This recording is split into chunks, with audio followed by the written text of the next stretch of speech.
సోనియా ఆకుల big boss ప్రారంభమైన మొదట్లో తనలోని ఫైర్ చూసి ఇలాంటి కంటెస్టెంట్ కదా కావాల్సింది అని అంతా అనుకున్నారు. నిర్భయంగా నిర్మొహమాటంగా మాట్లాడే తన వైఖరి అందరూ ఫిదా అయ్యారు.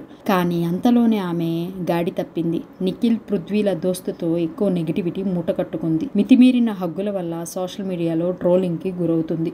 ఈ ట్రోలింగ్పై సోనియా పేరెంట్స్ మల్లీశ్వరి, చక్రపాణి ఆవేదన వ్యక్తం చేశారు. ఈ మేరకు తాజా ఇంటర్వ్యూలో మాట్లాడుతూ, మా అమ్మాయి బాగా ఆడుతుంది, అయినా తననే టార్గెట్ చేస్తున్నారు, ఎందుకలా బద్నాం చేస్తున్నారో అర్థం కావట్లేదు. ఒక పల్లెటూరు నుంచి వచ్చిన అమ్మాయి స్వచ్ఛంద సంస్థ స్థాపించి ఎంతోమందికి సాయం చేసింది. తను సంపాదించుకున్న పేరుతో సినిమా అవకాశాలు వచ్చాయి.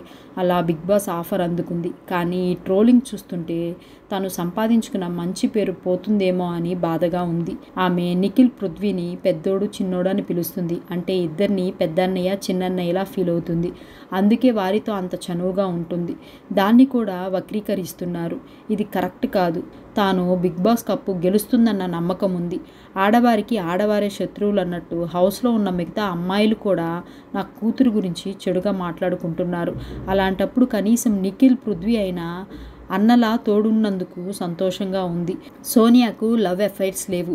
ఆల్రెడీ పెళ్లి ఫిక్స్ అయిపోయింది. డిసెంబర్లోనే వివాహం.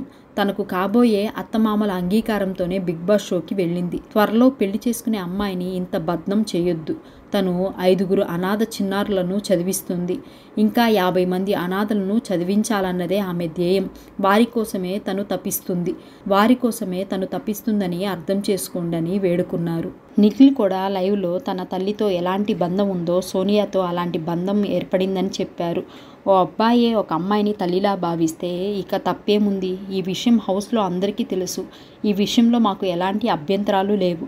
కానీ బయట వాళ్ళు తన బిడ్డ తప్పుగా కనిపిస్తుంది, లేని వాటి ఉన్నట్టు చూపించటం సరికాదు. ఆటను ఆటలా చూడాలి. ఇప్పటి వరకు జరిగిన బిగ్ బాస్ సీజన్లో ఎవరినీ చెయ్యని టార్గెట్ సోనియాను చేస్తున్నారు. తనని తప్పుగా చూపించే ప్రయత్నం చేస్తున్నారు.